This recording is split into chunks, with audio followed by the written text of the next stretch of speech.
வேலூர் திமுக MP கதிர் ஆனந்தின் வீட்டு கதவை எப்போது வேண்டுமானாலும் அமலாக்கத்துறையினர் தட்டலாம் என பாஜக மாநில தலைவர் அண்ணாமலை கூறிய நிலையில், கதவை தட்டி கஷ்டப்பட வேண்டாம், கதவு திறந்தேதான் உள்ளது என தனது பாணியில் அமைச்சர் துரைமுருகன் பதிலடி கொடுத்துள்ளார்.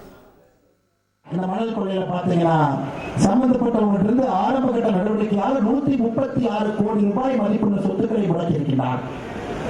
இன்னைக்கு எந்த நேரமும் கூட கதிரானந்தனுடைய வீட்டு கதவை தட்டுவதற்கு வாய்ப்பு இருக்கு நமக்கு தெரியல.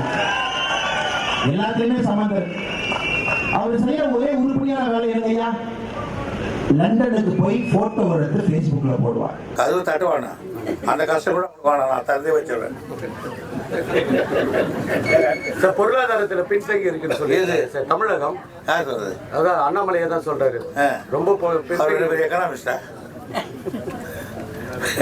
எங்களை பெரிய பெரிய எக்கனாமிஸ்டெல்லாம் நாங்கள் முன்னேறி எங்களுக்கு சர்டிஃபிகேட் கொடுத்துருக்கோம். அவ்வளோதான் சொல்லுவாங்க எதிர்கட்சி. அவ்வளோ செய்திகளை உடனுக்குடன் தெரிந்து கொள்ள உடனே சப்ஸ்கிரைப் பண்ணுங்க.